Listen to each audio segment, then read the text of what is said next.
We are live. Welcome to the World of Kayfabe podcast. I am your host, Slick Nick, along with my two Staggering Crocker, and the Dad Bod of the Year, the winner of the Dad Bod, the Dad of the Year, the man with technical difficulties, none other than Dan the Man.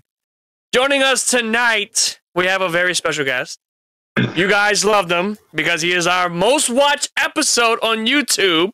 I decided that tonight we're going to do a Double or Nothing review. We got to do it with the man that brought us a lot of views. So, ladies and gentlemen, making his return, What a Kayfabe podcast, I give to you the supernova, the boy wonder, Breslin.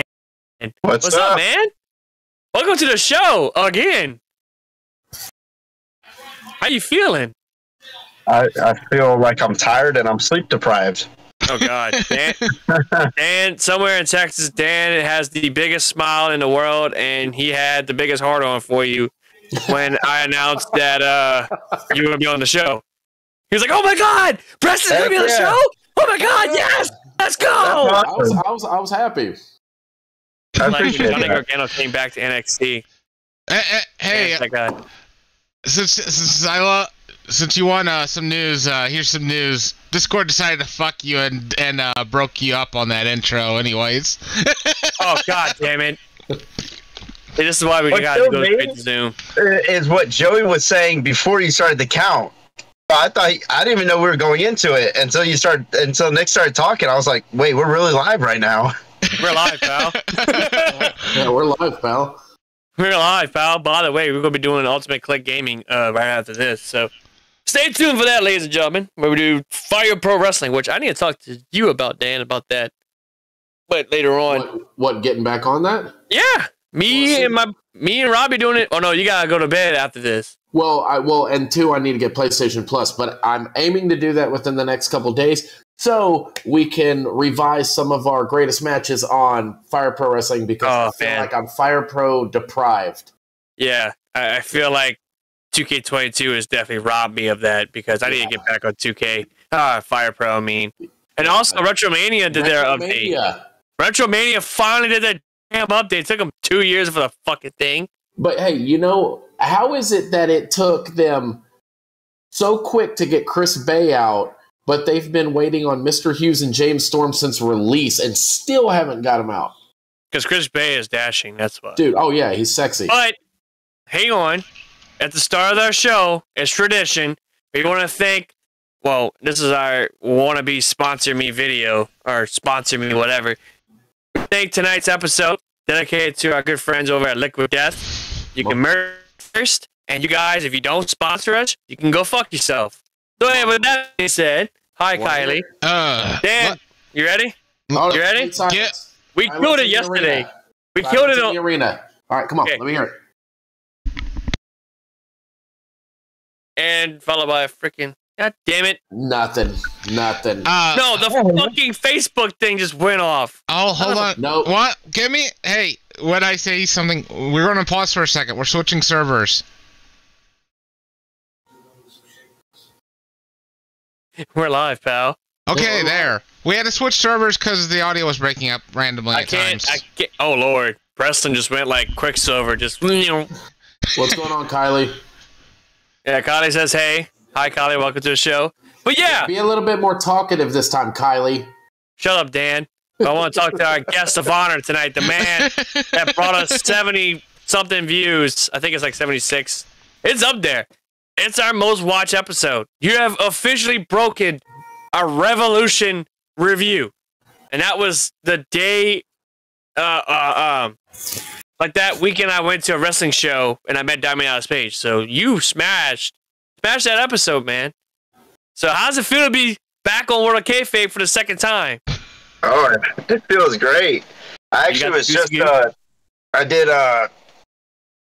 was on the road with Zane Stevens and Lucha Lacora. We were going to a show, and I was mentioning some of the things that Chase said about Lucha in your last video. Well, not your last one, but the last one you had Chase on. And he was like very intrigued, so he wanted to hear it. So he turned it on and started watching it. And I think he got like halfway through. I don't know. He didn't watch the whole thing, but he watched a good bit. And then he turned it off. He was like, okay. And he turned it off. And mine popped up. And I was like, oh, please don't click on it. And he clicked on it. And he started watching mine. And I was like, oh my gosh. But I think when he got to the point where I was like, Lucha Lacora is the greatest wrestler in the Gulf Coast, he was like, that's all I needed to hear. Like, but him and Zane Stevens heard like a good portion of both the videos. Hell yeah. LOL, I'm on an iPad, so you're muted again. Shit. My bad. Oops. Technical difficulty. Ooh, yeah. He is Dan's fault. It's Dan's fault because already Dan's the one with the technical difficulties.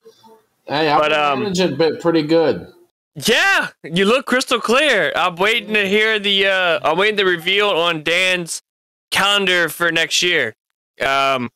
Sears have came in contact with Dan and they wanted to do the dad bod calendar shoot. So you get to have Dan with watermelons on his nipples on 1 month. Did you get the picture? Did you send No, it? I never got the picture. Dude, you never sent it. I'll send it to you right now. Is that why Sears just announced they're closing more stores? Exactly. Oh man, I gotta find it, but I'll send it. But yeah, so I want to touch bases with you, Breslin. So the last match, other than the triple threat, your last match with Lucha, dude, that was an absolute banger of a match. Like, I'm not really big fans on lumberjack matches. I'm not but either. that match was absolutely when awesome. I first heard it, I was like, lumberjacks. I don't really like those matches because I feel like they're the same. But the way it was on Lucha, he came up with like the stuff we did with the lumberjacks. Yeah. And I feel like that made it like so much better. Dude, like that match was absolutely amazing. Like I enjoyed the hell out of it. I plan on rewatching it soon, just as of like a fan. Not just, okay, I'm doing this to kind of get ideas of how we're going to talk about the podcast, stuff like that. Because we have mentioned on multiple occasions that you were going to be on the show more than twice. And oh, look, Dan just had a big smile on his face because he loves some wrestling. That doesn't look creepy one bit. Yeah, no, that sounds fucking weird. It's like, let me have wrestling. After the cameras are off, it's like, what are you talking about? I'm not creepy. Wrestling. I like you. Well, Juice, half the podcast we were talking about getting hard. Remember? As Popeyes is playing in the background, I don't know who has Popeyes playing in the background. Of course. I'm sorry. Dan's actually Dan's actually in a Popeyes right now. Yeah, I'm actually broadcasting live from a Popeyes location. Oh, wow, that's a first. We're doing a podcast episode from a Popeyes. Hell yeah, dude! It's on location. So, yeah, so that match with Lucha, man, that was an absolute banger. I wish you would have won that match, though. I really wish you would have walked out with both titles. I wish I would have won too. But in the end, Lucha did it, and it's like, okay, it makes sense. And I think now, I don't know if he's a face, because I literally just got done watching your triple threat match, because I watched it at work.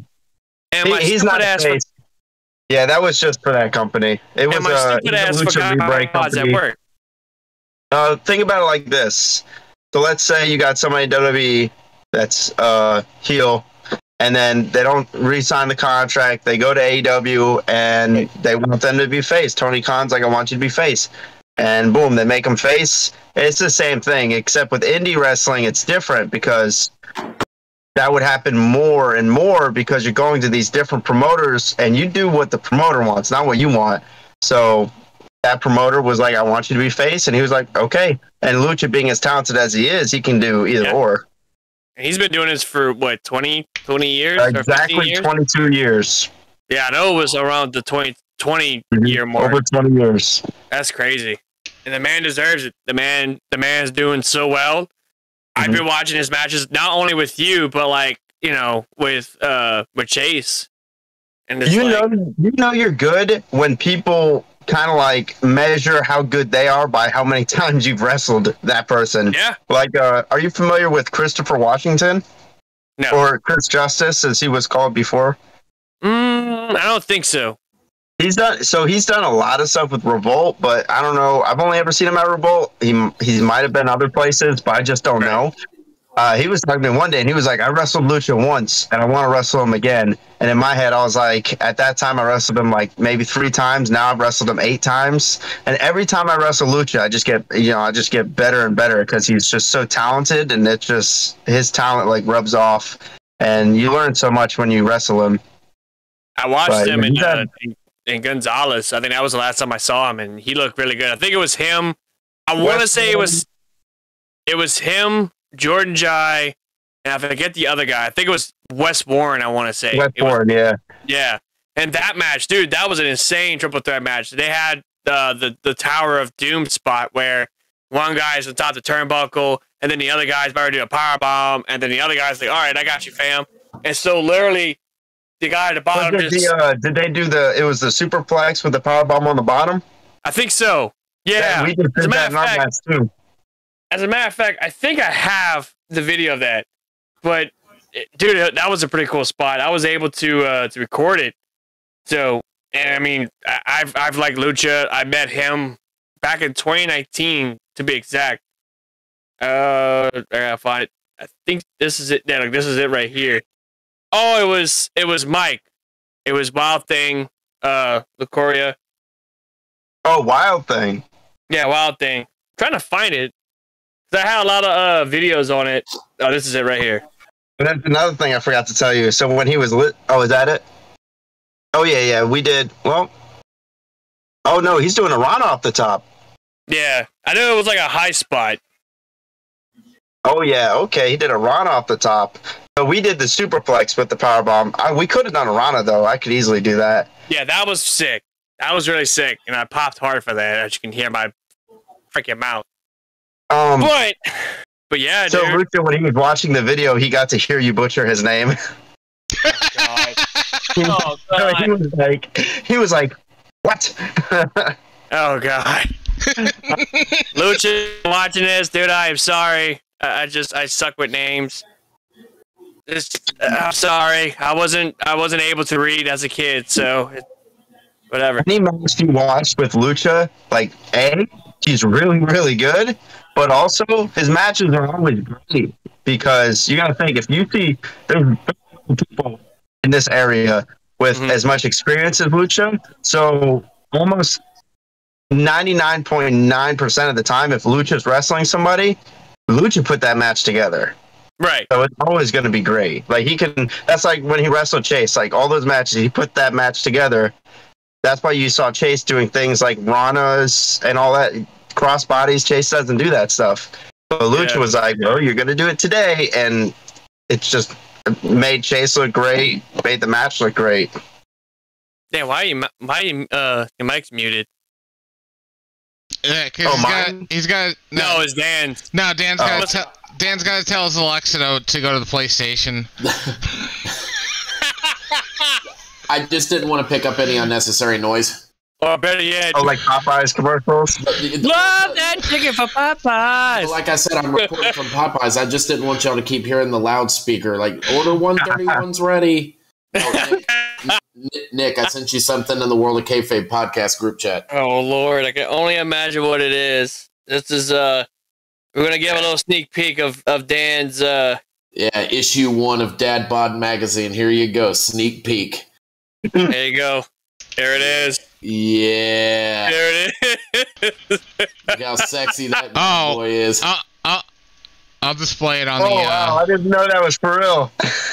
Oh yeah, he put it as his background yesterday. So we did a Zoom call with a guy named Juice.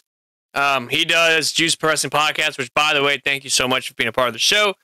And Dan couldn't pass it up, so he decided he want to put this as his wallpaper or as his background, and I don't think Juice liked it. I mean, he might have laughed his butt off, but I think we might have all just cringe a little bit.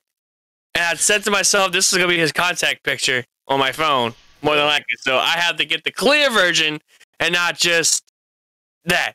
So Yeah. anyway, but that being said, I took the photo from the group chat and put it on the stream so people could see it better. Oh God! And not only that, he has a soundboard. He's got a sound effect. A hidden gem. I don't have that loaded up right now, but okay. Oh, why the hell? I thought you had it loaded up, you son of a bitch. You put me on the spot there. Oh, I'm sorry. I said it in the group chat. It'll be a good night for soundboards. Dan can download it himself live. Okay, well, Dan, you just do it live. What do you drink? What are you drinking over there? A wine cooler? What is that? This is like the little malt beverages, the Smirnoff. Yeah. This is the that limited edition. The blue one. Yeah, red, white, and berry. Ooh, is it good? Yeah, I love these. I always get a bunch when they come out. Usually, I used to drink a lot of the Smirnoffs like this, but I got to where I couldn't drink them anymore. I had to just stick with just regular vodka with vodka soda. But if these come out, I'll drink these because they're good. Well, I actually have a funny story. So I'm at work today, right? And we had a giveaway. Oh, me gusta. There it is. There it is. Anyway, at work, and we were giving away Malibu rum, and a customer comes to me, and she's a regular. She's super cool, and she's like, "Hey, I don't really drink this type of stuff. Do you want it?" I'm like, "I'm not gonna turn off for your alcohol. Like, dude, why the hell not? Come on." So instead of giving me one bottle, she gave me 2 bottles. And I go in there to get them, and my boss was like, "Hey, why don't you give me the other bottle?" And I'm like, "You serious?" I'm like, "Yeah, give me the other bottle. Just give me the other bottle." Sure enough, I have a bottle, and he has a bottle. So we both got free Malibu rum bottles today. Pretty crazy. So with that being said, I kind of want to do this double or nothing review, man. Like, dude, what a hell of a night. What a hell of a pay-per-view. Like, from front to back, it was a really good one. It kind of gave me all-out 2021 vibes because, I mean, it was such a great pay-per-view. I personally think House of Black and I keep saying Lucha Bros and Pac, but I don't want to say Death Triangle. But anyway, Death Triangle versus House of Black was easily the match of the night because that match was just balls to the wall, fun, fire, whatever. I easily could have said Anarchy in the Arena would have been a match of the night, but Justin Roberts said it best. Shit's about to go down, and oh god! But the moment of the night, though, for that is literally Eddie Kingston coming out all that bloody with the fucking gasoline can, looking like he's gonna go commit a murder in the ring. Like, god damn. So I would agree with you, Nick, with the House of Black and Death Triangle being match of the night until Anarchy in the Arena. Me and Joey, the whole fucking time, are laughing. Oh yeah, I was laughing my ass off too. It was fun as hell. Like, this match is fucking great. Oh yeah, it was fun as hell. It was, and if not to mention, it gave me ECW vibes with the music. Well, after a while, I'm like, is the music gonna stop? Yeah. And it was like, so it's New Jack from the heavens. He's doing the soundboard. He's doing the sound stuff. Well, apparently Moxley was pissed because he wanted the music to be off. It just kept repeating itself. I think, and then he smashed the soundboard or whatever. Jericho did. Oh, Jericho did it. You want to know why he did it? You want to know why? Because he's a wizard. He's a wizard. He's a wizard. That's my new saying now. Hadouken! No, anyway. I thought that was Becky Lynch, though. Oh, yeah, Becky said she's a wizard tonight. She's a wizard, alright. Anyway, but, Breslin, were you able to watch them? Were you able to catch most of it? Because I know you had a long drive yesterday from North Carolina. Yeah, it was still going on while we were driving back. Like the beginning we missed because of the show, and then we started driving back. Luch started playing like a recap video where they skip like every like 15 seconds. And I kind of was like looking up. Me and him were the only ones awake for that drive. Well, obviously he was awake. He was driving. So I would look and I would see some stuff, but I really didn't get to make out most of what was going on. I know like I saw the thing with Sammy and Ty Conti. I saw that and was like, ooh, she ate that. So I was like, wow. But yeah, I missed most of it. Which is crazy because I've never missed one of the pay-per-views super before. kick that Sammy gave the Tay. Oh, bro, that thing, it made me cringe because I don't know if it was real, but man, it sounded like a shotgun, like just pow. I don't know about the sound, but I can tell you she ate it. Like oh, she took it like a champ. I tell you that. That foot, you can't fake that. It hit her right in the mouth, and it just boom. But yeah. And then we had MJF, which, oh boy, this match, this was something. Wardlow powerbombed the shit out of MJF. Not once, not twice, but a solid 10 times. All right, I thought it was 8. Yeah, I think it was 10. It was 10. Okay. One of the things that if you didn't catch it, they put an oxygen mask over his eyes. Yeah, that shit was hilarious. Like, I don't know why. He's going to do this to the crowd. Like, Michael Jackson did it with his hand, and Jeff Hardy did this or whatever. MJF's just doing this on a gurney. You know what I mean? Like, as he's getting wheeled out, he's just flipping everybody off. Like, with that being said, though, he is going to be taking some time off. Yeah. This is the updated news. Tony Khan has nothing to do with this. Tony Khan does not want to talk about this.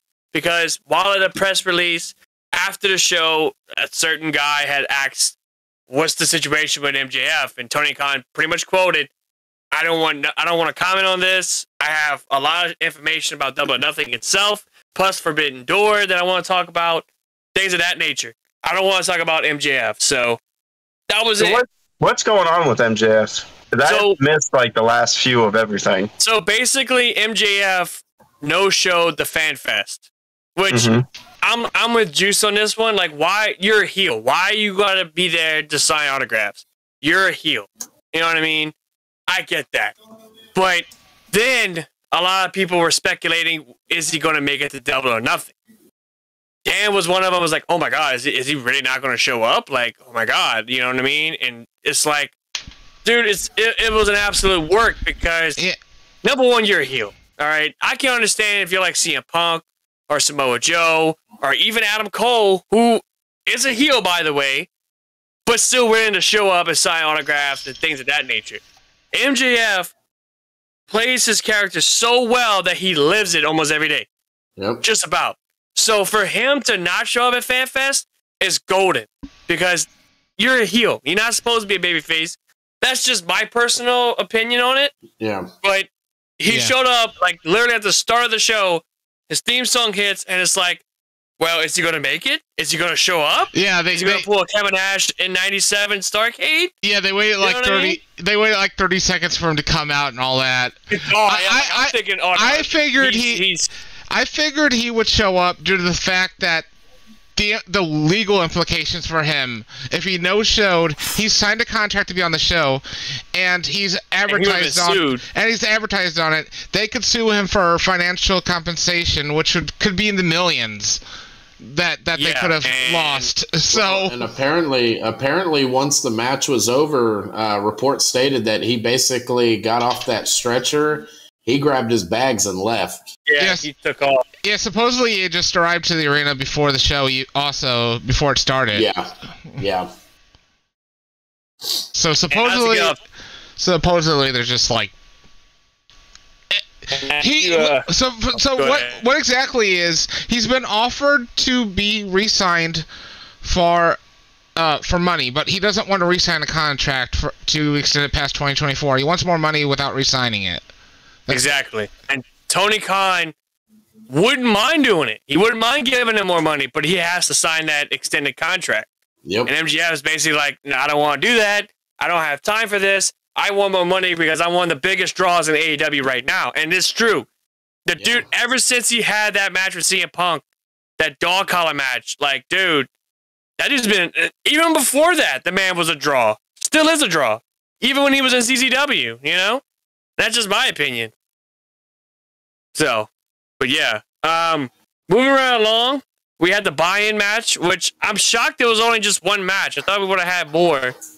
But it was Hookhausen. Oh, I'm sorry. Hookhausen against Tony Nese and Smart Mark Sterling. And yeah, Hookhausen won that match. This one was definitely going to be a match where Hookhausen is going to get over because it's just a formally new tag team.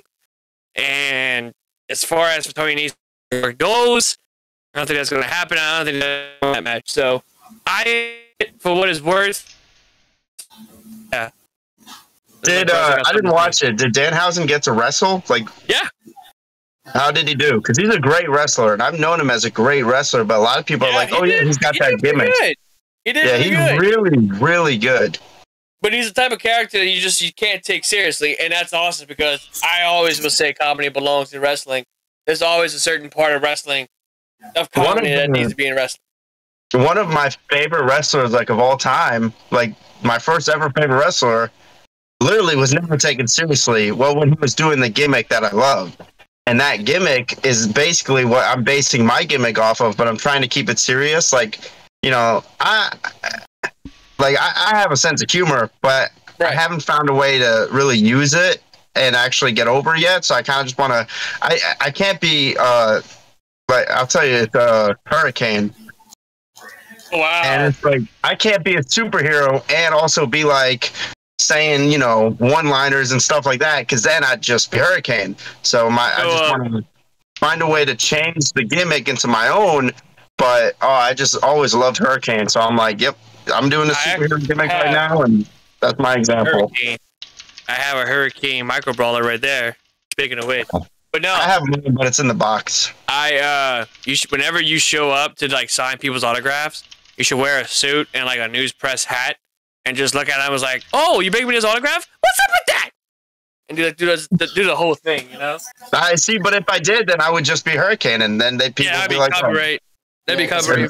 Because Hurricane did a couple skits where he was like a beat reporter. Yep. Yeah. What was that, ECW? What? No, it was in WWE. It was WWE. It was around the time he was feuding with The Rock, that little short-lived comedy skit. Oh, God. With The Rock. Yeah. By the way, can everyone hear me? By the way? Mm-hmm. Okay, because Joey had just mentioned that. It's randomly at times you'll talk and you just randomly break up at times, but it's nothing. Internet. It's nothing you can really do. It's just you're not. Keep in mind, my internet's been acting stupid lately. Yeah. And I apologize, everybody that's watching this. I apologize for that.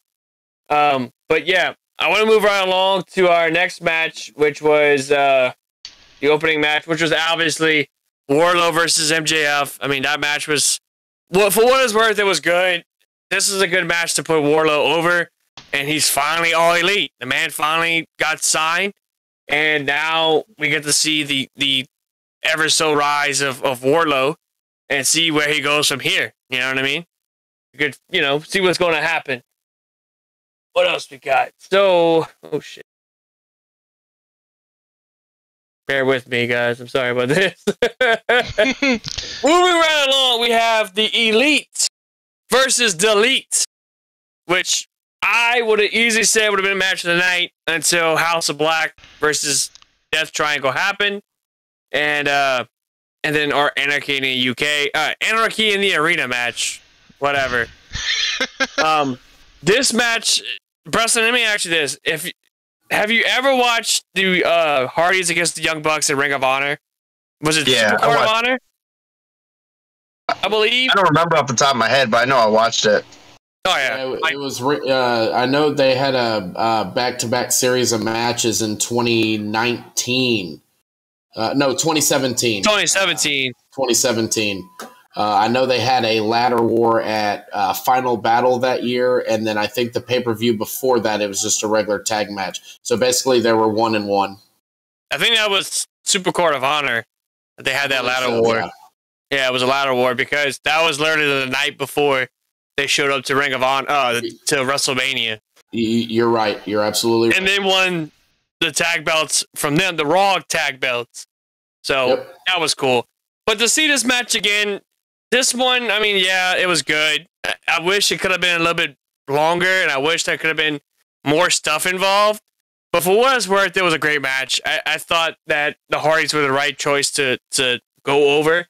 And I predicted the Hardy Boys. I think we all predicted the Hardy Boys to win this match, if I'm not mistaken. So, if you want to know another little tidbit of information, if you go back and watch that match, apparently a lot of people were complaining that Jeff Hardy was moving really slow. The reason why, it's really hard to see, but if you pay attention, his boot came unlaced. So he was trying to keep his boot on without it falling off, like if he goes to do a kick. So that's the reason why he was walking kind of slow. I noticed that. Yeah, his boot was starting to get very, especially towards the end where it was damn near almost completely off. Yeah. It's like, holy shit, you know? But, yeah. I don't know. Did you watch this match, Breslin? Or were y'all still on the road? Oh, we were on the road the whole time. Like, I didn't get back until 5:30 in the morning. God damn. Oh, my God. 5:30 in the morning on Monday is when I walked into my house. Are you running on no sleep right now, or did you get some sleep? I slept. I went to sleep around like maybe 5:50, and I woke up at noon because I had some people coming over for like, doing some Memorial Day stuff. So I had like 6 hours, but I was up for 11 hours. Oh, I bet. Yeah. Oh, God. You're going to sleep good tonight, huh? Oh, yeah. Dude, you know what? Hey, I got a question to ask you real quick. You don't happen to have your championship belt with you, right? That you can go ahead and throw over that shoulder? I can't. I lost it at the lumberjack match. Yeah. And that was, like I said, once again, that was a very fun match. I enjoyed that match. For a lumberjack match, this was a really good lumberjack. I will say that. Normally, I don't really. We managed to involve the lumberjacks, but story-wise, it wasn't just, let's hit them. We teased some stuff, and then we did the whole, Avengers pose, and we all just ran in, got a huge pop, and me and Lucha worked up to the corner, and we did a Rana onto the top rope onto all the lumberjacks. Joey, what the hell is I'm breaking up because Dan's was paused like this for the longest time. God. His internet, the camera froze up for a second or something. Am I bad? Yes. Okay. It's like my internet was fucking up. Now Dan's internet's fucking up. Jesus Christ, man. What I was trying to ask him is, you don't have your championship with you today, do you? But no, he lost his belt. Oh, it froze when I said, "Hey, do you have your?" Yeah, he literally said. So, yeah, I wrestled Lucha Lacora, the one that he was talking about, the lumberjack match. It was my title for his. And we did that, and we did some cool spots where we did a Avenger pose where I was with the faces, he was with the heels, and we just swarmed each other. Yes. Dude, I'm popped for that. I'm like, yo, we can do the Avenger stuff. Yeah. It was a huge pop, but what was cool about it was in the midst of the chaos, me and Lucha worked all the way up to the apron. And then I hit him with a kick and put him on the top rope, like the top turnbuckle. He was sitting in a sitting position, and I got up there and I hit a Rana off the top rope onto all the lumberjacks. Dude, that was a pretty cool spot. I will say that, and I think I had texted you on that one. Absolutely cool spot. As soon as I got into the building, Lucha was like, "Okay, this is my idea for a spot," and he told me that, and I was like, "Okay, if you think I can do it, let's do it." But yeah, I'm just worried about getting caught because most of the lumberjacks were people that haven't even wrestled yet. They were just people that came from seminar. So I was like, You sure about this? No worries. We're gonna get July 16th, Pensacola Invasion Combat Sport Pro. I will get my rematch, and that's when I gotta go to Cajun. And I tried. I talked to Mike. I said, Mike, book this dude. And he's like, man, I wish I could, but I already have a full card. So I'm like, man. Yeah, if he would have messaged me about that, I told him I had. And I told him that because I actually, we were talking about not only that, but we had other things to talk about as well. We're not going to get on that subject. But I was like, well, I have a guy that you need to check out. It's like, who? Well, his name is Breslin. Oh, yeah, I know that guy. He's a pretty cool dude. He's got a lot to learn. So I'm like, okay, whatever. Sounds good. I think it's. I've never met him before, but he's a really cool dude. Yeah, I guess he knows me through Facebook. Probably, or through Chase. One of the two. One or the other. Yeah, that could be it. But yeah, like that match. Again, that match was great. I enjoyed it. I wish you would have walked out with both titles, but in the end, I mean, Lucha deserves it. Lucha, he's good at what he does. Yeah. And everything I have to keep with Lucha because I can't say his name right, so it's what it is. Lucha works. Right. Yeah, he goes by Lucha too. You just call him Lucha. I just call him Lucha at this point. The owner of Revolt, Ryan Fury, posted the first half of the Revolt show on the Roku, his Roku channel, or the Gulf Coast Roku channel that he runs. So I'm waiting for him to post the second half so I can watch. Like, I have the video on my YouTube channel, but when he does, it's very professional and it's like different camera angles. So I can't wait to see it. The announcers with their stuff. The commentators. Announcing table. Like, it looked very professional. Looked really good compared to the last match that you had before this one. Force. Oh, God. Like, don't get me wrong. I'm a supporter of yours and I enjoy your work. But, man, like, that was just, you could hear a pin drop in that venue. That's no reaction whatsoever. Yeah, they're not used to that style of wrestling. They were just kind of, I think they're kind of just used to the old school style of just kind of the Mid-South territory. Punch. Yeah. And me and Lucha, we did not go in there to play any games. We went in there and we were swinging for the fences and they didn't know what to do. And I feel like Lucha's the type of wrestler that is all around. If you want to go brawling, y'all can do brawling. He can do anything. If you want to do technical, y'all can do technical. If you want to go high flying, guess what? We're gonna do high flying. So that's why I also like Lucha as well, because he could do all that type of stuff. He's not just some one-dimensional wrestler. Oh, I'm a high flyer, or I'm a brawler. Like, no, he's an all-around wrestler, and I enjoy that. So he's a really good base too. He's like the best base I've ever encountered. Very. But So let me ask you this: the show you just recently had, I know it was in North Carolina, but it sounded like it was like a Mexican promotion. It was. Like, I heard a lot of Spanish language talking. Okay, so what part of North Carolina was that in? I knew it was, you know where Greensboro is? Yeah. It's 25 minutes from Greensboro. Oh, wow. I was going to reach out to you on Facebook and ask you that. I'm like, dude, did he just get like a south of the border tour? I'm like, I mean, it's cool. I was like, it's like it's like that owner for that company. He does his normal place is he'll do stuff in Atlanta. But he'll go out to other communities that's heavily populated with like Hispanics, so he can put on Lucha Libre shows for them. This is a cool thing. Are you guys familiar with Nacho Libre? Yeah. You know the midget, like the micro wrestlers with they're like growling and biting them. Yeah. One of them also wrestled in WWE as what was his name? The Bull. Oh, Mini? El Torito. El Torito. I'm sorry. That was his name in WWE. I don't know what his other name is because I don't speak Spanish. Yeah, he was in Nacho Libre when they had that Hornswoggle hardcore match with El Torito and stuff. Whatever. I just want the WLC. I just wanted to say I thought that was going to be I thought that was going to be really bad, but I found that match really entertaining. Very entertaining. Yeah, I think Hornswoggle got his head shaved bald that night too.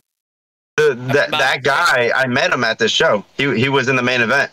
That's awesome. That's cool. I didn't watch the main event. As soon as my match was done, I hit the load. I'm out of here. I would have wanted to see it. I heard they did a lot of really great stuff. I'm out of here.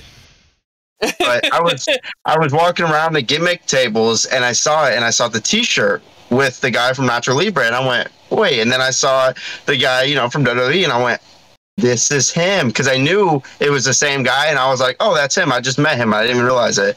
Oh wow. So how is he in person? Like I know you say you just met him. How was he in person? To be honest, I hope he doesn't see this. 2 times. So there's two, right? I don't know which one was which. I don't know which one, because one of them is both. That's it. The other one is just, I don't know, his buddy, maybe. So I don't know which one is the one, because they're wearing very similar suits, and they wore masks, but they didn't have their mask on when I was talking to them. So I walked up to one. I said hi to both of them. They were nice at first. But when I was leaving, I said hi to one. I said, goodbye, nice to meet you, and I shook his hand. He did like this. He just kind of looked at me. And then, honestly, even for a second, he looked, and then he kind of looked away and was like finishing his conversation, which is fine. Like, that's how wrestling is. Like, you just, it's just shake their hands. They don't have to interact with you necessarily. But the other one was super nice. He just took my other hand and smiled and probably said something in Spanish. He was really nice. So I can't really answer that question because I don't know which one was which. I just know I met him. Well, switching bases, we had the women's TBS championship match, which I'm gonna go to record and I'm gonna say this one was a really good match. But Jade Cargill's attire, I was hoping it was Mortal Kombat. I was hoping it was something along the lines of that because she's been killing it with the attires. This one was more of a Las Vegas showgirl type of attire. Like one side hair was pink, the other side hair was green. You actually thought that match was good. Me and Joey thought that match was a fucking slop fest. I knew that match was going to be bleh. We all picked that Jay was going to win that match. Dude, we all knew that she was... Hold on. A lot of the women I was just going to say a lot of the women in AEW need more training. Yeah. Serena Deeb, I don't know if Serena Deeb has a training position in AEW, but if she doesn't, she needs one because she needs to train all the women. She needs to train how to do a damn promo, I'll tell you that. Her and Thunder. Yeah, their shit was sloppy. Like, you could just tell. That's cute, brother. Oh, man. Who did Britt Baker wrestle? Ruby Soho. Soho. We'll get to that in a moment because... Oh, wait, which one were we just talking about? I thought we were talking about... Jade Cargill and Anna Jay. Oh, yeah, that one was bad. The ref was calling all the spots. But Jade Cargill, in my opinion, isn't ready to be wrestling. She needs training. She needs more training. She needs more training. She's got, like, the mic down. She's good at the mic, but she needs to get the moves down. Get the wrestling down. She needs to get the wrestling. I see, that's another thing. Is she good at talking on the mic, or is she good at memorizing scripts? Yeah, that's it. Yeah. I mean, because she also has Smart Mark, and now she has Stokely Hathaway. What's his name? Stokely Hathaway. Stokely Hathaway. Yeah. Okay. I don't know where Dan went. Now Dan is finished. But she had also a Smart Mark, which, he's a great mic person also. So you can't, that's like saying, I don't know, whatever. But yeah, just she could have got improvement from him. So we'll see how she does with somebody else. Way more talented people, way more deserving that they could have given that TBS title to. Yeah, I think the whole idea of television, having titles based on the actual network is kind of cringy. It's cliche at this point. Moving right along to what I thought was the absolute match of the night. Death Triangle versus House Black. Joey, me and you were right. Me and you were right. Okay. House Black got a brand new member. And it's Alexa Bliss. Kidding, no, it's Julia Hart. But yeah, this match was easily one of the best matches, if not the best match of the night. And we get to more other matches because there was another match, few other matches that were great. But this one, man, it was just bonkers. It was insane. The entrance of House of Black felt like a death metal concert. Like they had the big old flag, and then the flag came down like it felt like you was at a metal concert, And dude, like their attires. I always say this, and I've said this to Joey. these guys keep getting better and better and better in the entrance department. Like they come out, the lights go out. They get in the ring, they do their thing, lights go out. And they do it one more time, and then lights go out again. So I'm a big fan of that. I wish nothing but the best of this group. And it's like what Dan said. This is a group that deserves the Trios Championship. Tony Khan has made the Trios Championship already. He's confirmed it multiple times. It's made. It's just when you're going to announce it. And House of Black will be the perfect tag team, perfect Trios tag team to represent that championship. But when we get the Trios Championship, are we going to have Young Bucks and Brandon Cutler challenging for him? Yeah. Yes. And I want Brandon Cutler to wear a G-string like he did Friday Maybe night. that'll be a good time for Kenny Omega to come back. Yes! Oh, yeah. Yes! Beat the shit out of Brandon Cutler. He might be the next B. That's a shame. Undisputed Era versus the Elite. Yeah. Yes! Oh, God. Nick's dying. What happens when we went down the wrong pipe? Anyway, but yeah, like I remember after the match, I texted Dan. I'm like, holy shit, this match was fucking insane. My voice at that point had went out. My right knee practically went out because I'm jumping so hard because of the payoff with Julia Hart. Yep. Finally in House of Black. Finally. Which was good booking. I'm so happy that she did it now than a few weeks ago. You know what I mean? Yeah. I think it was a major payoff. I think it was a really good one. And I'm very interested to see what they're going to do with not only the Varsity Blondes, but also with House of Black. You know, it's just going to be very interesting. Now, Julia Hart, do you think she's going to fit as a wrestler, or do you think she's just going to be a mouthpiece for the House of Black? I mean, I wouldn't say a mouthpiece because you got Malachi Black who's doing a great job doing that as it is. Yeah. Hell yeah. Like, I wouldn't say a mouthpiece. I would say more of a wrestler. But she's got to get more training done. But she's 18 years old, or she might have just turned 19. No, she's not. She's 20. What? Is she really that young? She's 20, yeah. 20 years old. She's younger than Breslin. Breslin is a little boy. This is true. Anyway. He's the boy wonder. Exactly. He is literally the boy wonder. Thank you, Dan. Boy wonder of professional wrestling. Yeah. There you go. See, I've given him a nickname. And then a Supernova. Giving him the boy wonder. I'm a diehard Batman fan. When he came out with the Robin outfit, boy wonder. Why not? I don't think anybody's used that yet. I don't think anyone has used that in wrestling. Not that I'm aware of. But the boy wonder? Boy wonder. Nobody's used that. Nobody's used that because it's trademarked. Yeah. Oh, shit. This day and age, everybody's just doing whatever they have to do. I mean, shit. Okay, well, I'm going to debut in wrestling as Batman. Come out with you good luck. You. Yeah. It's a dynamic duo. We got the next AEW tag champs right here. Right here, bro. I'm going to come out. Hookhausen. Going to have a fucking Batmobile as an entrance. Take her at the bike of Eddie Guerrero. We're going to have hydraulics on that Batmobile. Mario. Oh, God. Well, you got to get a personal ring announcer. Hydraulics, it will be Eddie Guerrero and Chavo. Okay, yeah. Well, that's the thing. Jamaican has some sweet, badass hydraulics over there.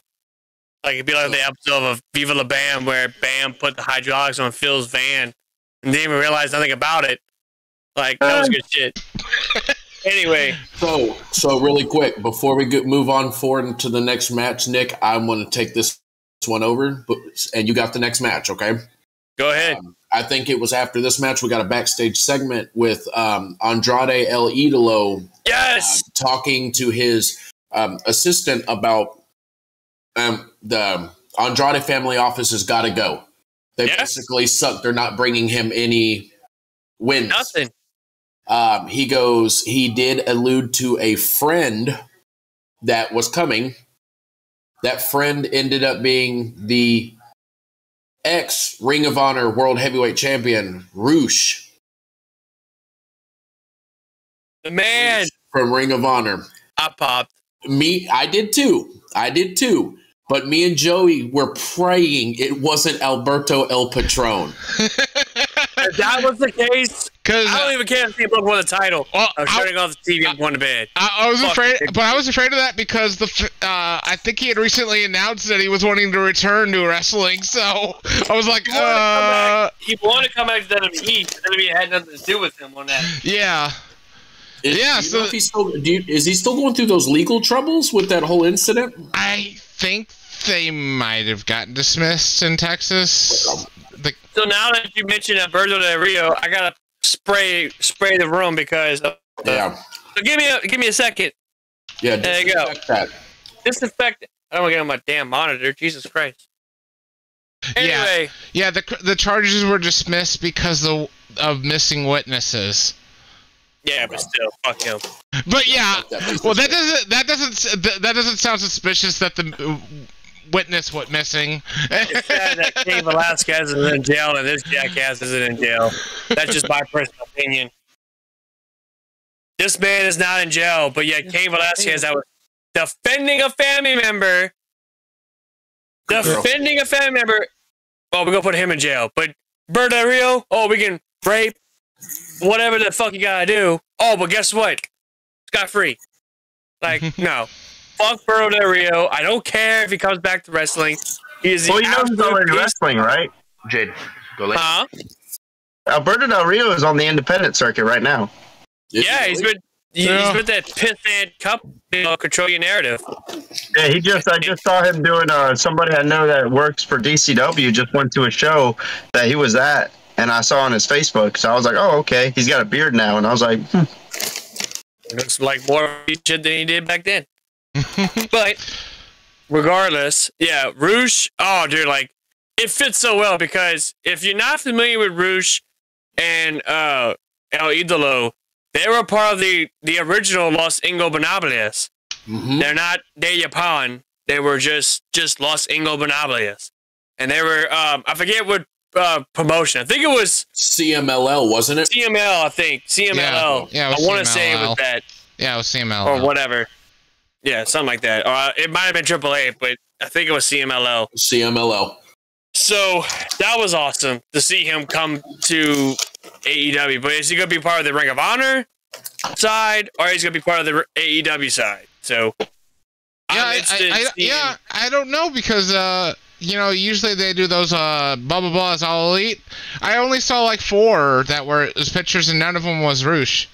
So yeah, and that's Athena, which I forgot to mention. Yeah. Athena debuted last night. I'm watching TV, and they're playing a MasterChef Junior ad, and Ember Moon appears on it because it got a WWE episode coming up this week, and they're promoting the competition now. Oh, that's awesome. That's awesome. I remember you said that, and I'm like, oh shit, that's funny as hell. Like, you should use it for the show. Right as the intro starts of that commercial, Ember Moon's face pops up. It's like, what? Not to mention the fact that in Las Vegas, there's a TLC coming up. Oh, not TLC, Money in the Bank coming up. Yeah. They literally had it plastered all over the marquee at the T-Mobile Arena. Well, and they also had a shitty little box truck driving around downtown Las Vegas with the digital LED sign of Cody and Money in the Bank, because apparently Money in the Bank was going to be in Allegiant Stadium. They couldn't sell enough tickets, so they moved it to the MGM Grand Garden Arena, which is a fucking 12,000 seat venue. You want to know the excuse? Because they wanted to move it down to the smaller. They moved it down to the smaller arena to make it a more intimate experience. Yes, but what made them dumbasses in the first place think that they could put Money in the Bank at Allegiant Stadium that can hold 60,000 fans and people would show up? Well, that's like putting control your narrative at the Madison Square Garden. It just don't work. Well, when they had Hogan and Slaughter face each other, they claimed that there were security issues. No, they couldn't sell the arena, so they moved it to the LA Memorial. Yeah, they moved it to the venue across the street because they were claiming that fucking Sergeant Slaughter was getting bomb threats in the 90s. Yes, I wonder why the man want to switch the bad side. But we're the ambassador. But yeah, there was I doubt there was any threats towards his life. So anyway, Breslin, how do you feel about this whole situation with Cody being the face of Money in the Bank and how Money in the Bank is being plastered all over T-Mobile Arena, even though it has nothing to do with T-Mobile, not yet. Money in the Bank's not till July. What's your take on that, bro? Is it going to be at the T-Mobile Arena? No, it's going to be at the MGM Grand Garden Arena. At the MGM Grand Arena, which houses only 12,000 people. I don't understand. Why are they promoting it at the T-Mobile Arena? Because WWE is petty as hell. Oh. Well, sometimes arenas have partnerships. There might be some sort of partnership. Yeah, I was going to say, if they paid money to promote, I mean... But WWE is petty. They're absolutely petty. Like, I think about it like this. Like, look back to some of the things that WCW used to do. WWE. Like, they used to literally say, hey, this is what's going to happen tonight on Raw. Yeah. So look at this. Don't even bother watching Raw. Don't even bother with that. Everything's fair. Impact has done ads on Raw. They would buy regional ads to the cable networks, and they play a TNA and they play a TNA ad during Raw. So same thing with AEW. They've done the same thing with WWE. Yeah. All you can say is all is fair in love and war. I would say if you were to look at it two ways. One way you can look at it like that, like it's war, you know, like these are bullets. Or two, maybe look at it like this. You're a wrestling fan, you go to AEW because you like wrestling, and now you're like, oh, look, this show's coming up too. This is also wrestling. I'll watch this as well. But I have a hard time believing that somebody that's into AEW doesn't know anything going on with WWE. But yeah, to be a fan of AEW, I think that you have to be more into wrestling, be a more hardcore wrestling fan to know about the smaller promotion. Yeah. So I don't know how well of a reach WWE got doing that. More than just going nah, you know, Vince being like, haha, I did this. I like we did that. We got more ass than you, bitch. So I figured, not to get off topic, I feel like we can do round 2, only this time with a Coke bottle. So Dan, you want to do the honors? What's that? We can do it. You ready? Yeah. Let me hear it. Okay, let's do it one more time. Okay. Oh. Nothing. Nope. No redeeming factor. Nope. Heaven to hell. At this point, you might as well just start adding in the sound. Just hit the buttons. That's what I'm saying, dude. That'd be great. Yeah. Okay, Vince McMahon. But moving right along, the next match we had, we actually had the men's final for the Owen Hart Cup, and it was consist of Adam Cole. I said Adam Cole, baby. Thank you, Breslin. Somebody was paying attention, unlike the other two clowns over here. No, but well, what are we, trick monkeys? No. Yeah. Do we do everything at your beck and call, Nick? I'm the host of this damn show. You do as I play. No. Stop, Shawn Michaels. Look here. I have not lost my smile yet, you son of a bitch. Oh God. Don't make me cringe. What? I don't. What's going on with that photo? It's just Sammy with 2 action figures. Okay, fair enough. So I was asking more Dan why Dan was showing it, but okay. He low key loves Sammy Guevara. That's just the thing. So moving right along, we have Samoa Joe versus Adam Cole baby for the Owen Hart Foundation tournament to crown the very first men's winner of the Owen Hart Cup. This match was great. I really enjoyed this match from start to finish. Adam Cole with the pink tights and the pink knee pads, though, that was a little bit. A little bit much, and then he comes out with a white jacket. Like, I know he's trying to pay homage to Owen Hart, but man, you could have just came out with black tights, the pink lettering. That would have been great. No, you literally went all Patrick Starr with your freaking attire. So, but yeah, guys, what y'all thought about that match? I thought it was a match that could have been on Dynamite. Yeah. It did feel sort of like Dynamite type deal. I thought it was a good match. It was a good match. The one thing I have to say is one of the things that's changed since Adam Cole went from the WWE to AEW is his physique's not the same. No, he got pudgier. I think they're less strict. I think he needs to. I think he needs to hit the gym a little bit more. Get some of that fat off. He does.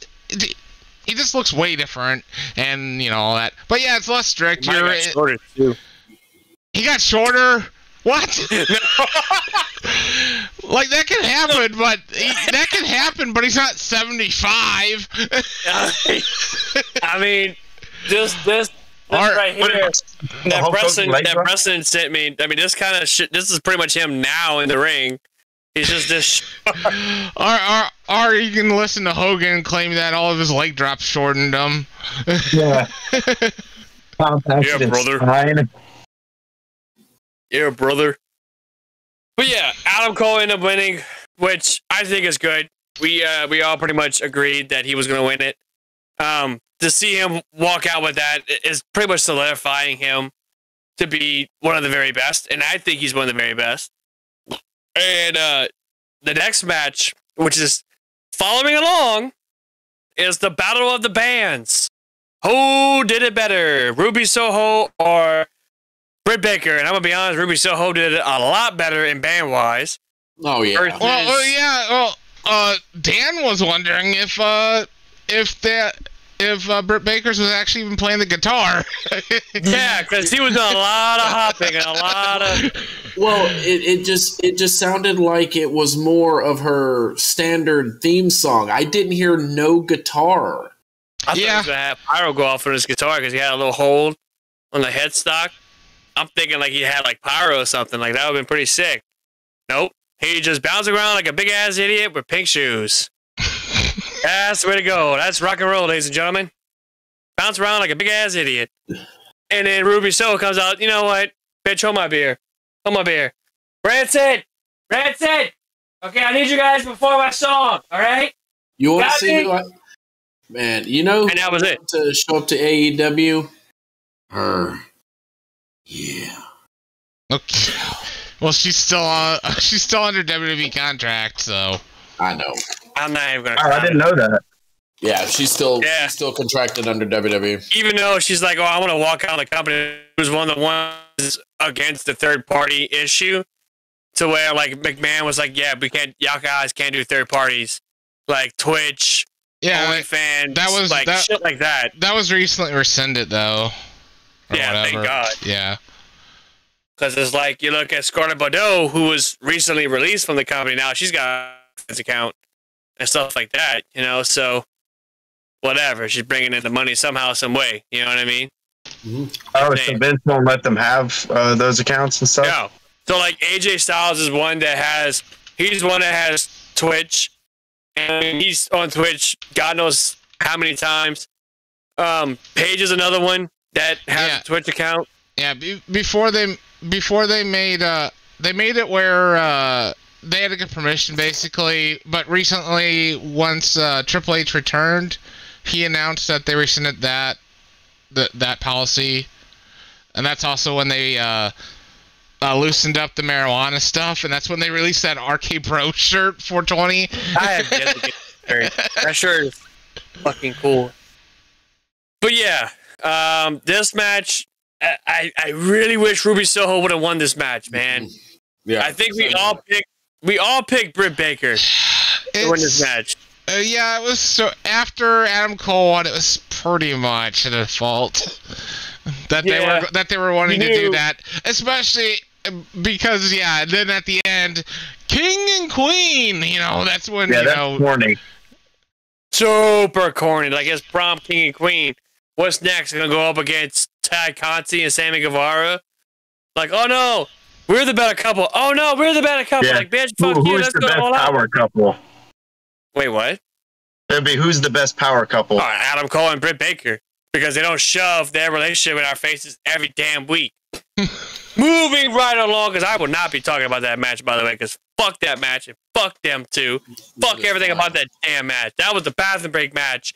Bottom line is, Scorpio Sky and Ethan Page, they won it. They fucking deserved that match. And I gladly texted Juice.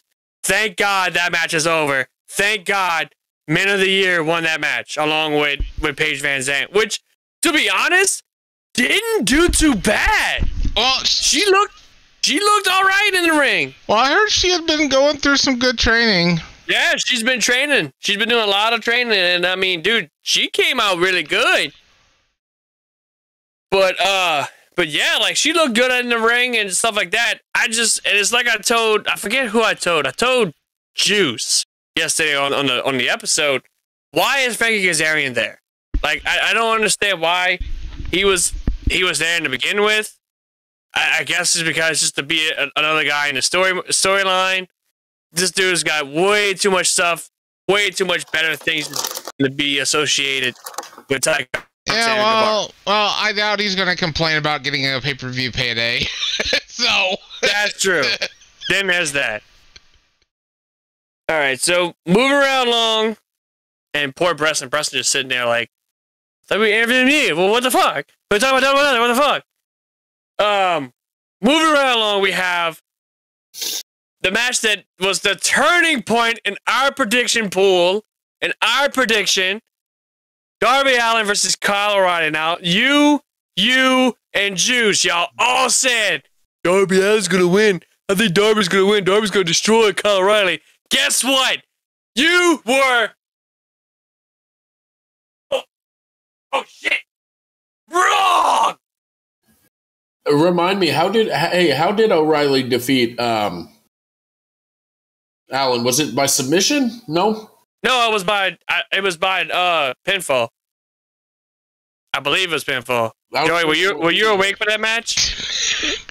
I was watching. Were you not snoring? I was awake. Jeez. No, they put a car battery on his chest. Yeah. It's sponsored by O'Reilly Auto Parts.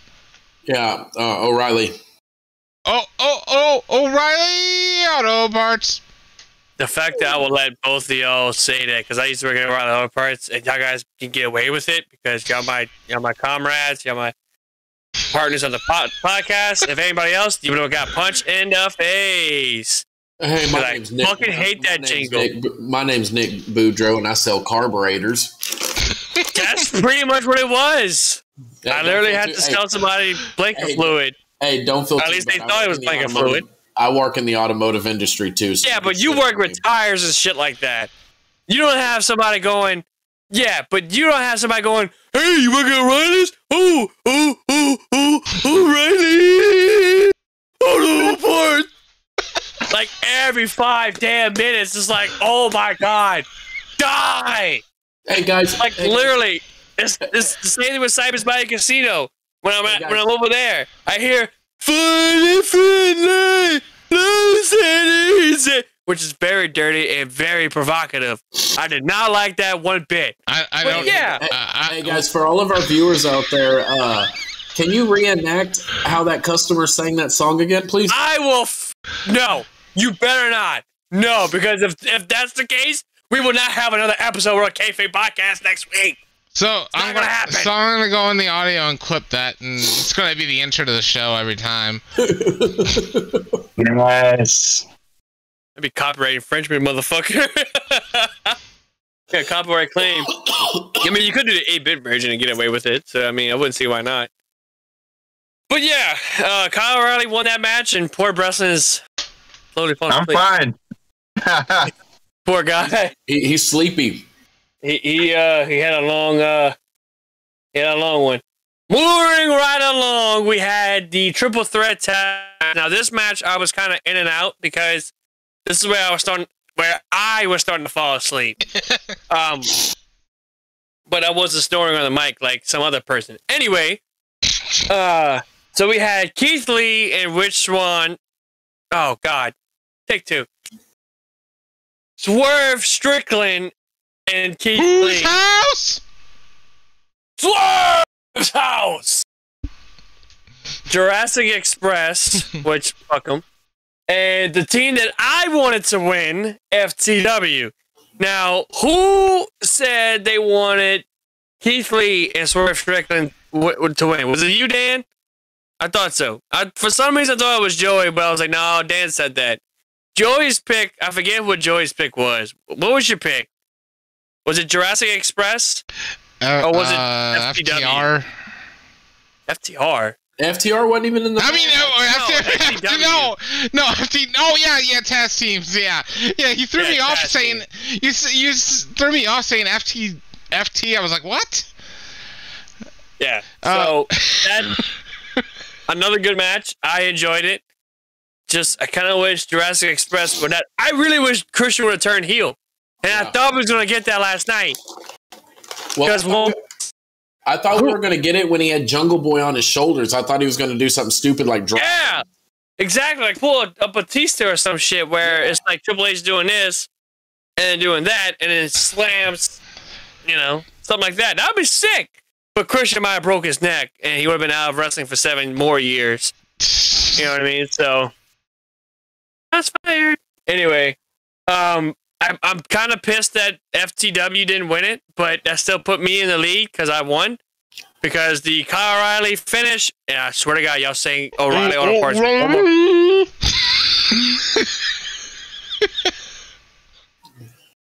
Fucking hate you. No, and moving right along, the match that I fell asleep on, and I regret it because at this point I was so tired, I was ready to go to bed. CM Punk versus Hangman Page. Now, Breslin, were you able to watch this match or no? I didn't watch a single second of this match. Oh, I know the outcome because I read it. Because Lucha was he kept asking me like, "What happened? What happened?" The whole time he was saying it's going to be CM Punk, and he hated that idea. We all agreed. Well, except Joey. Yeah, I like CM Punk. I don't think he should have won. I think if you're going to give the title to somebody, give it to a young guy. Give it to somebody you can build up. Yeah. I just think CM Punk's job there should be to put people over since... Well, yeah, it is funny. It is funny how they have those pillars of AEW, but Hangman Page is the only pillar one that's actually had the belt. Well, that's like I said, and I agree. I agree with Breslin to a point. Reason why I say that, I'm not saying you're wrong, not at all. Punk will hold on to the belt, and MJF will win that belt. That's your up and coming star that's going to take that belt off. But hold on, if everything goes good with MJF, I think MJF should be the one that takes that belt off of Punk. Y'all can't deny that. Yeah, but the issue is, if we go by the trends of how Punk's done his... Punk usually goes heel after he wins the belt, though. Yeah, very true. Very true. So I don't know how much of... I don't know how much of a heel CM Punk versus heel MJF would be. Yeah. Unless MJF comes back as a face, which I don't see that possible. I highly doubt that. That would be so bad. Like Breslin becoming a heel, like I don't know. Well, That would be so bad. That would be like him coming out. Hi, everybody. I love you. He would have to be a motivational. He would have to. Yeah, he'd have to be like a motivational speaker. Joey. Oh God. Now I gotta disrespect that. Now I gotta make me smell like Febreze. Well, hey, listen. It makes no sense because he's took all this time to shit on fans. People aren't. And then comes back. Don't worry about it, guys. It was just a harmless rip. I love you guys all. Just buy my merch on Pro Wrestling Tees. It's gonna be great. Yeah. But he'd have to be like you'd have to turn into like some motivational speaker, sort of like Right. I can't remember. Mark Marrow. No, not Mark Marrow. Cody Deaner's a motivational speaker. Who? Cody Deaner from Impact. Yeah. I heard he's a motivational speaker. Yeah. I heard something about that motivational speaker. I heard it was pretty good. Hey, who's Fresh News 247? Yeah, who's Fresh? Yeah, because he said Double Nothing had no standout match. I disagree. I think that the House of Black and the Death Triangle had that standout. Their match was really good. Even though it was like damn near a giant spot fest, I thought the match was great. Because I'm a sucker for high spots. I'm a sucker for stuff like that. But I want to bring back to that match. If you notice about Rey Fenix, he was moving a little bit slower than normal. If you notice that. Yeah. The man was being cautious. The man was being full on safe and not just being reckless. You know what I mean? And I love Rey Fenix. I love Penta El Zero. But it's like, I'm surprised Penta hasn't got injured yet. You know what I mean? All the stuff he does with the Canadian Destroyer and stuff like that, you know? Yeah. So, but jumping ship again with CM Punk, like I was absolutely excited because the thing was, when I woke up this morning, my eyes like this, and I'm like, oh, CM Punk won! Woo! Like that woke me up this morning because I'm half asleep, I'm like a damn zombie. I'm just like, what? I fell asleep on what? So yeah, that was pretty much my biggest regret. Because you want to know the worst time I actually fell asleep during wrestling on accident? I fell asleep watching Raw, and I woke up to the Jerry Lawler having the heart attack. Oh wow! Yeah. Some person you are. Oh, wake up! Oh, what the hell? Somebody's having a heart attack! What the hell? What the hell's going on over here? If you're just tuning in to Monday Night Raw, Jerry King Lawler had a heart attack. Joyce is like, what? So, yeah, I thought that Punk would be a good champion. But, yeah, when he won the WWE title, he became a heel. Could this be the same thing with AEW? I think so. I think it would be great to have heel Punk again.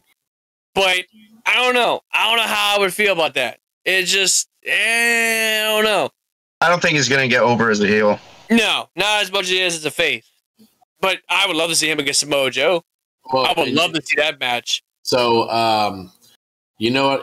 Remember how I made my prediction for Forbidden Door? And I said I only think that would happen if Punk won the match? Oh, boy. I just saw Joey roll his eyes just now. Here it comes. I think we're getting it. I think we are going to get Punk versus Okada June 26th at Forbidden Door. Punk wants it. Punk wants it. Hold on. I think I even think Punk made a mention about it in that media scrum after the event last night. Yeah. He said that he wants Okada. Okada has already said he wants Punk. I think we're going to get it. Joey, how you feel about that? I just really want with the whole Kenta talking shit in the past. No. I want a match where it's to go to sleep. Who can hit go to sleep first? Said on the group chat, oh my God, that's so lame. I said it's lame because there's an actual thing where they're talking where Kenta and Punk have talked shit at each other on which one. Joey, what? But Joey, with all due respect, I think that ship has sailed on that. Why? When was the last time they were talking shit? Because I know they were like a couple years ago, but yeah, it would be cool It would be cool. Yeah, but if we're gonna do feuds on, then there should have never been the CM Punk Eddie Kingston feud, because that feud goes back to fucking IWA Mid South in 2003. Yeah, well, no, he's right. But I just think for their sake, Okada and Punk would be a bigger draw. What do you think, Breslin? I think it'll be a big draw, but I don't think it's going to be a good match. You don't really? Do you remember when CM Punk wrestled Bryan Danielson? Yeah. Correct me if I'm wrong. Which one? It was really recent. I think it was Bryan Danielson. It was like on Dynamite. I don't think they've ever wrestled on Dynamite, if I'm not mistaken. If it wasn't Bryan Danielson, it was somebody. I'm trying to think who it was, but it was a spotty guy. Penta. And it was Penta Zero. Yes, that's exactly who it was. Yes, I remember that match, and I was fucking hyped for that match. But Punk just kept messing up stuff like this, like the spots. That spot where he's trying to do that springboard hurricanrana on Penta, and he fucked up big time. Punk shouldn't even have tried to. No, he should have never done that in the first place. I have a feeling that's how it's going to be with Okada. And that's how we're Okada's going to try to wrestle Punk style. I think they're going to go, okay, well, we got to do it this style. And I don't think CM Punk can go that style. I don't think Punk can go Japanese. You don't think so? He's a backyard wrestler. He's always been a backyard wrestler. Yeah, he's never even. I don't even think he's ever even toured Japan under any promotion. No, I don't think so. Other than maybe WWE, but that's still not wrestling Japan style. No, he's never done it. He's never done it. Plus, I don't think he can go the distance as Okada. Okada can go hour and a half. Yeah, it's going to get blown up. There's the age difference. There's the ring in-ring experience difference because he hasn't been in the ring for forever. Yeah. The last time Punk tried to do something he's never done before was UFC, and I mean, how did that? Oh God! Yeah. I almost threw my CM Punk merch in the garbage just seeing all that shit. I'm like, are you kidding me? I didn't feel that way. Like I was like, props to him for doing it. I mean, he had the balls. He wasn't good at it, but he had the balls. Yeah, he had the balls to go out and do something that he wasn't, that wasn't guaranteed to be successful. He has the balls to say what nobody else has the balls to say. Just like Lesnar went out to go try in the NFL. He wasn't that successful, but he tried it at least. I forgot that he was in the NFL. And the only problem with that is Vikings. He tried the UFC when he thought pro wrestling was over. Yeah. And that's always going to be a problem. Yeah. Because this is what I didn't come up with this. Lucha was telling me this when we were talking about CM Punk. It's never going to be believable that CM Punk can beat up somebody now. Yeah. It was instantly brought up with Ronda Rousey when she kept losing in the UFC, and then she eventually ditched it because her losing career, and then went to WWE. You can't. It's going to be harder to do something when you've got an actual legitimate win-loss record that's not the greatest. So now you got your champion. It's supposed to be the top guy. But all you can think when you look at that champion is, well, that guy got wrecked. Not once, but twice. He can't fight. So how is he better than everybody? So that's why I feel like it would have been better if they were just using him to put people over. I think Bryan Danielson should be wrestling Okada. Ooh. That's a good idea. Well, I didn't even think of that. Well, I know Danielson has expressed interest in doing the G1. I think he would be great for the G1 tournament. I agree. That'd be good. Guys like what's his damn name? The Stone Pitbull. Tomohiro Ishii. Yeah, Tomohiro Ishii. Dude. I mean, even the Ace. Him against the Ace. I can't say his name. Hiroshi Tanahashi. Yeah.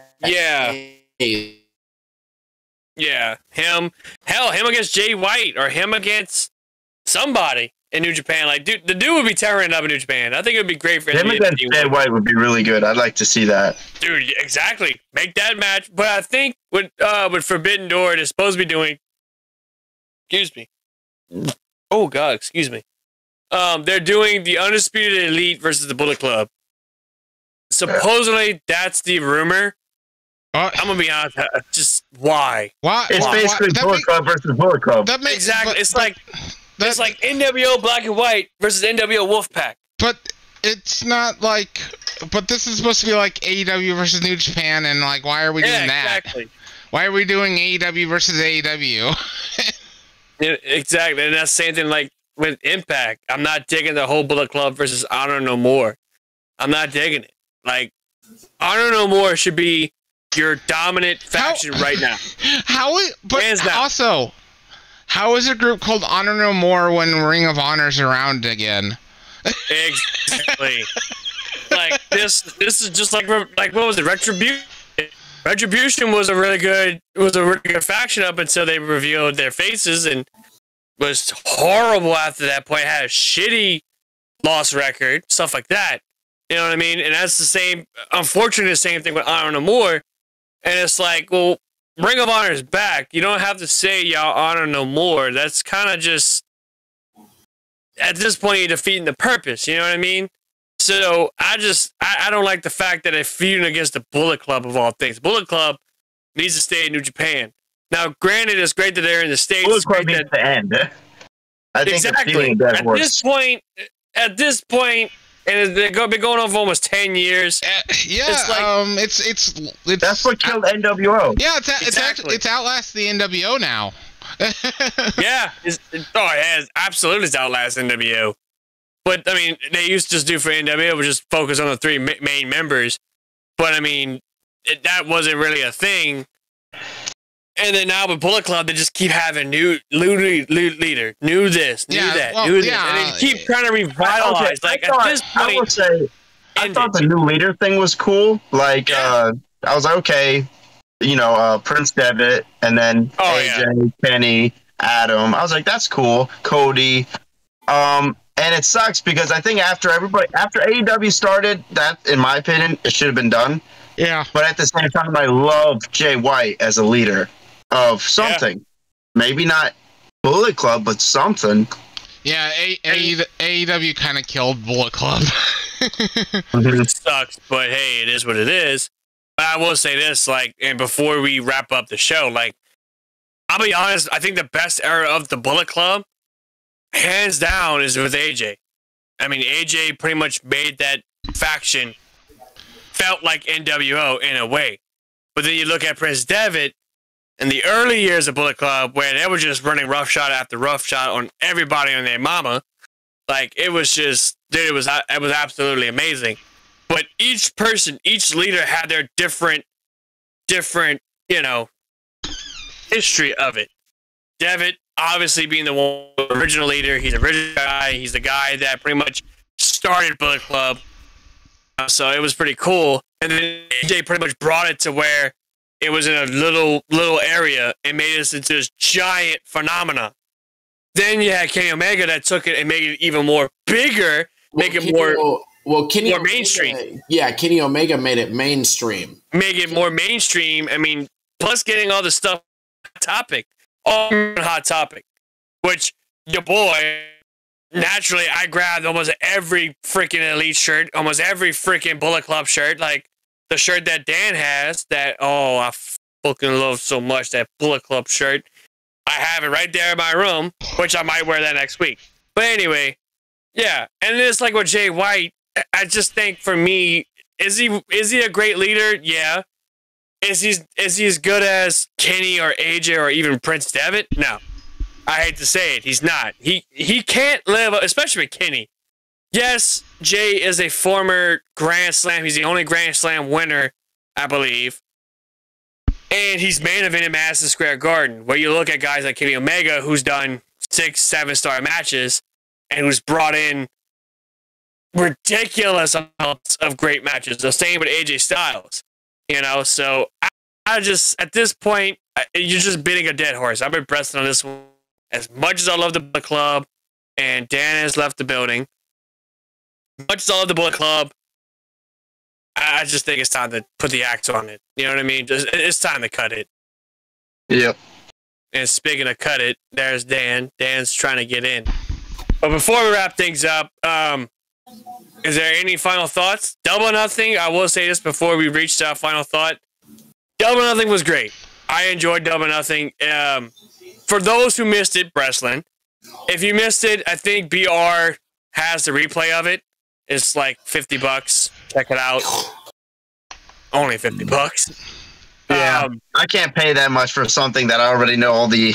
Or just watch the highlights. I honestly have a really hard time watching wrestling shows that I know the results. Yeah. It's okay. I already know what happened. Like if I want to do that, I have to watch like 2 years ago, type deal. Yeah. I'll watch matches and be like, okay, I want to see what they did. But I won't sit down and watch the entire show. Yeah, watching the entire show. Yeah. So maybe I'll get the movie for $20 off of AEW.com. Yeah, true. But with that being said, so we have reached the end of the show. Breslin, I want to thank you on the show for coming on for the second time. And is there any way anybody else can find you? This will be the time for you to put in your product, put in your merch, whatever you gotta do. The floor is yours. I'll probably just comment my stuff like last time. I do have this though. I thought this was cool. At the show in North Carolina, they gave me the flyer for the next one, and I'm on it with a. I see that. Psycho Clown. See, that's the one I was talking about. I seen that, and I'm like, is he doing a show in Mexico? Like that was a kick-ass poster. It is really nice. It feels like Mexico. Be at? Yeah, it's gonna be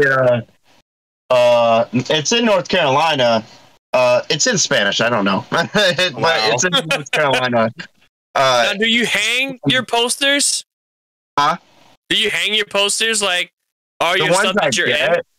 Yeah, so like this one, I'll frame this one. I have one big one. Every time I'm on an AWF poster, I get one of the bigger ones. Right. But I mean, I haven't been on a Revolt one. If I'm ever on a Revolt one, if he prints one, I'll ask for one, and I'll tell Lucha to give me one of the Invasion ones that he just did. Nice. Well, okay. Well, like I said, say what you gotta say. The floor is yours. If you want to tell people where you can find you at. Facebook would just be John Breslin. You can find all of my stuff through Facebook, and then just go to YouTube and look up Breslin Wrestling, and I'll come up and subscribe to my channel. That's it. Which is fun. I'll probably just put it in the comments too, so it's easier. Feel free. Well, with that being said, ladies and gentlemen, once again, I want to thank Breslin to be a part of the show. We had a lot of fun making this episode. Also, check out our episode we did yesterday with Juice from Juice Pro Wrestling Podcast. He's actually on the works on his new episode. And he's got another new YouTube channel, which is all just the clips. Go check that out. And also go check out Breslin's YouTube channel, which is Your Breslin, is it called? Yeah, it's called Your Breslin, but you can find it by just searching Breslin Wrestling or something like that. Wrestling. That's how I found it, was just put in Breslin Wrestling, and that was it. But with that being said, from Staggerly Crocker, to Dan the Man, Mr. Dad Bod of the Year, and from Slick Nick, we want to say thank you guys for watching this stuff. Thank you guys for the 41 subscribers. We hit 40. We're going all the way up, baby. And I thank you guys so much for watching this stuff. If you enjoy our stuff, hit that like button. If you want to see more of our content, make sure you hit that subscribe button. That way you don't miss. Wait, hang on. Take two. Make sure you hit the subscribe button. That way you don't miss out on anything. And I want to keep saying, subscribe, motherfucker. Smash. Yeah, subscribe, motherfucker, and make sure you smash that notification bell. That way you don't miss any of our content when we go live or when we decide to drop a new video, courtesy of 2K22. Coming up next, me and my buddy Robbie about to go tear it up on Ultimate Collect Gaming. We got Fire Pro Wrestling. You guys don't want to miss out on that. If you're a fan of old school wrestling games or even new wrestling games, check us out, Ultimate Collect Gaming. Excuse me, I had to burp. And with that being said, we are out. The Staggerly Crocker, Dan the Man, Slick Nick, and yours truly, and Breslin. Sorry, guys, I'm butchering this whole shit. It's been a long night. Tired as hell. been horrible. Anyway, with that being said, guys, have a great night. Peace. Crocker, you know what to do. Goodbye. And good night.